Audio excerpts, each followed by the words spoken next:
The Bruce County Museum Second World War display, or more accurately would be exhibit edition, was a project that sort of came to mind after I interviewed Tim Cook this past Remembrance Day as part of the Bruce County Museum Remembrance Day programming. And the interview I did with Tim was surrounding his new book, The Fight for History. And essentially, in that, he talked about how history is a fight. And of course, that book was referring to the Second World War. History is a fight in that we have to fight to maintain the memory, we have to fight to maintain the stories, fight to maintain the stories being told properly. And of course, in Tim's book, that applied to the Second World War. So the idea of updating the Bruce County Museum's military gallery sort of came shortly after that. And of course, everybody at the Bruce County Museum were very receptive to a gallery update. We did all the First World War gallery update in 2015. Very proud to have our work in there, or the First World War dioramas.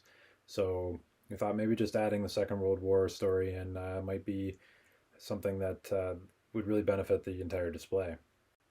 So the display edition that we did was a series of 3 dioramas, essentially showing different ways that Canada contributed during the Second World War. Of course, everybody's very familiar with the battlefield contributions, but we also really wanted to show a couple other ways that ordinary Canadians contributed daily. So we have the first diorama is a manufacturing scene. Of course, Canada going into the Second World War was a very minor power as far as manufacturing goes, but emerged from the war as the second highest producing Western Allied nation. So that's a pretty impressive jump, if you will.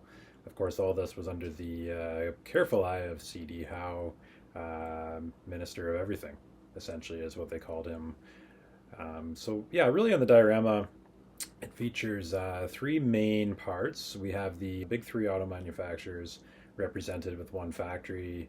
Of course, they're producing the Canadian military pattern truck, which was very famous in the Second World War. A little snub-nose multi-purpose truck. The really unique design of that truck with the short little stubby nose was actually on purpose to allow more trucks to fit into the hold of ocean-going ships, taking them from Canada to England, of course, during the Second World War. So we have Ford, GMC, and Dodge represented there. The second factory we have on the display is the Inglis factory. Of course, Inglis factory located in Toronto. Since the war, it had become synonymous with household appliances, washing machines, etc. But back then, they manufactured the Bren gun during the war. So anybody familiar with the British Army or Commonwealth armies in the Second World War knows that the Bren gun was absolutely crucial for frontline fighting forces during the Second World War. It provided infantry with heavy firepower at the sharp end. And the third factory we have represented on the manufacturing diorama is the Canadian Car and Foundry. And interesting enough, they produced aircraft for the Allied forces during the Second World War. And amongst many others was the Hawker Hurricane. Of course, the Hurricane's famous from Battle of Britain. The Spitfire probably gets all the glory, but the Hurricane really was a workhorse for the British Royal Air Force, Royal Canadian Air Force, at the start of the war, before the Spitfire was available in increased numbers. So it's interesting that that particular aircraft was produced in Canada. I believe about 10% of all Hurricanes used by the Commonwealth forces were produced in Canada. So it's very important to show that on the diorama. And as well in the corner we have 2 houses. Of course, during the Second World War, people were encouraged to have victory gardens, which was something they did during the First World War, during the Second World War as well. It was a way for everyday people to feel like they were contributing to the war effort. The idea behind it, of course, was that you grow your own food, saving valuable food to send overseas to the military forces over in Europe. So it really, like I said, it gave everyday people the chance to feel like they were contributing to the war effort. As well, in that scene with the 2 houses in the corner, we have a salvage truck. Of course, again during the Second World War, particularly at the start, Canadians were encouraged to save many everyday household items, bones, fats, metals, pretty much anything of use to the military was collected in salvage trucks. So we've also shown that on there. Really very important to show that Canada contributed militarily, but also through this production and these material goods. I think that was really the essential thing we needed to show with this diorama. So the second diorama in the series is another very important one for Canada in the Second World War. It represents the British Commonwealth Air Training Plan. And again, that's something that maybe a lot of Canadians don't know a lot about. So what that was in the Second World War, of course, 1940, after Germany overran France, Britain was in what was then pretty significant danger, whether that be invasion, whether that be daily bombing. So the Royal Air Force had nowhere to train new recruits. So they really started looking, what are we going to do with these new recruits? Where are we going to take them to train? We have these other guys coming in from the Commonwealth. We have Australians, New Zealanders, Canadians. We need to train these guys somewhere that's safe away from the skies over Britain. So, of course, Canada said, hey, why not us? We got this great big gigantic country. We can build some bases and you're going to pay for it, or we're going to pay for it. I think Britain should pay for it. We ended up paying for it. That was a thing. Anyways, so all across the country, 1939, early 1940, these bases start going up. We're, creating runways. We're taking civilian airfields, adding barracks. We're building hangars, bringing in training aircraft from different places, and really trying to rush to meet the flood of recruits coming in. So, kind of like in the diorama we built, we have training going on while construction crews are actually building the facilities, which was the case in many instances.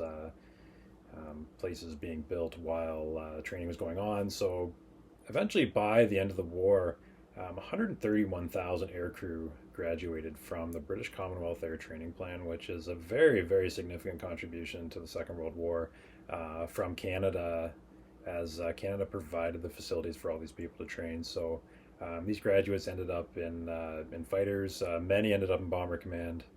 And really any aspect of the air war in Europe for the Allied Commonwealth forces, pretty good chance of recruits passed through Canada. So this was a very important scene to show in the diorama. And as I said, we have some barracks being built.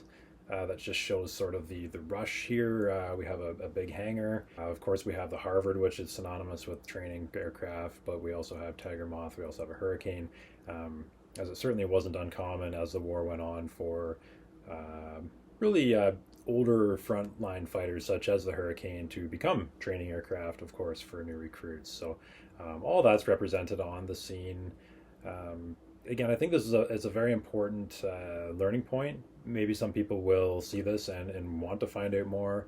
And of course, we will provide information on where to get that. There's actually a very nice museum out west dedicated entirely to this program. So if anybody is interested, we'll definitely provide some links on how to find that at the end of this video.